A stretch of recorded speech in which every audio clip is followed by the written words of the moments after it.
Good morning, one and all. After a long time, again we are meeting for online study, and now we are going ahead with chapter number 2. So I think hope you understand capacitor. We show the capacitor. Basic thing means how it's formed. What was the equation, which is Q equal to CV or C equal to Q by V. Fine. And finally we show the while we insert a dielectric material between two plates of the capacitor. In that case, capacity of capacitance could be increased considerably, and that was K times, and K means dielectric constant.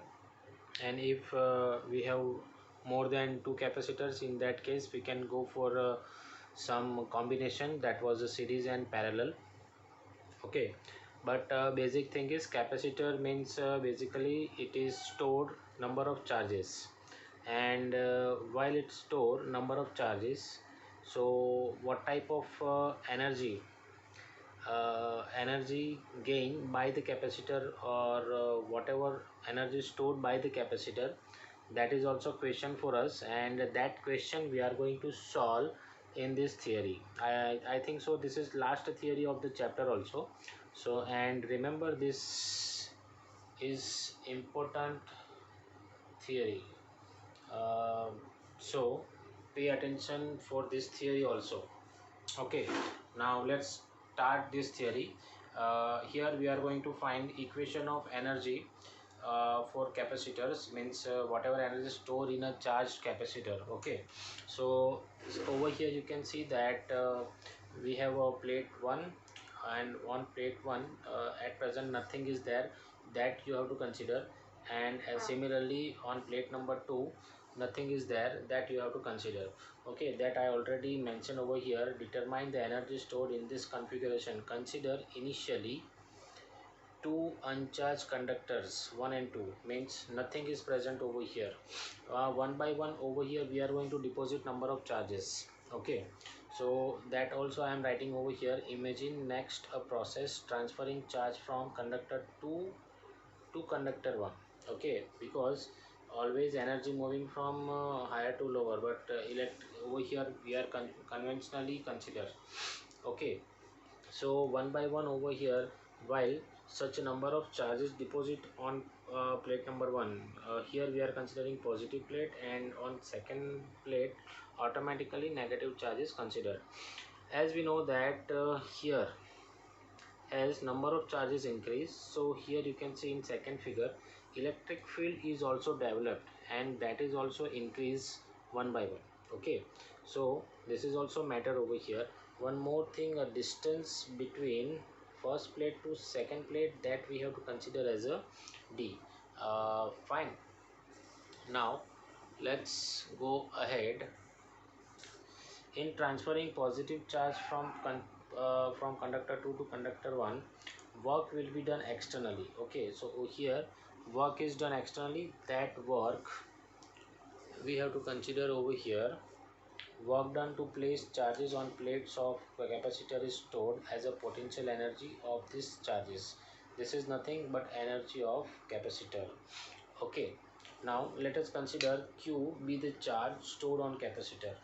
Hence on the plate is placed in the electric field of the other plate. Means suppose over here this plate number 1 will produce electric field, means automatically this one will come in the domain of first one. Okay, that we have to consider over here. Now see over here,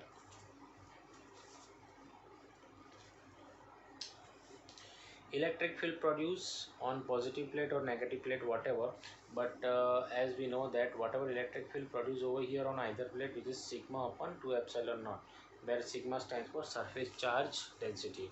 Okay, potential energy of second plate situated at distance d from first plate, that we have to find out by using UE equal to electric potential multiplied by charge on the second plate. Okay, electric potential we have V equal to ED. Okay, electric potential V equal to ED, that equation we have to follow over here. So E we are considering from sigma from above equation, which is sigma upon 2 epsilon naught, and D, that is a separation distance. Okay, and charge on the either plate, that we have to consider as a Q. Already we considered. So here equation for electric potential energy, we have UE equal to sigma D upon 2 epsilon naught into Q. But as we know that Q is surface charge density, and the equation of Q is Q by sigma equal to Q by A. This value we are putting over here. So next equation we have UE equal to D upon 2 epsilon naught as it is. For sigma we are putting Q upon A, and this Q as it is. So Q becomes Q square, 2 epsilon naught A as it is, and now I am sending this over here. So here we have such a equation, epsilon A upon D. Okay, epsilon A upon D, which is nothing but it is capacitance of parallel plate capacitor.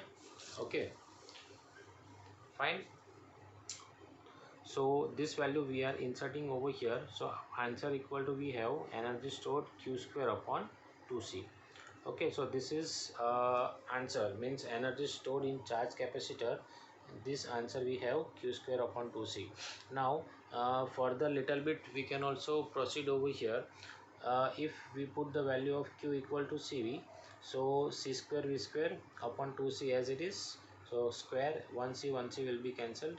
Another equation for energy stored in charge capacitor, that we have 1 half CV square. This is also one of the important equation, but remember for numerical purpose basically we are using this equation.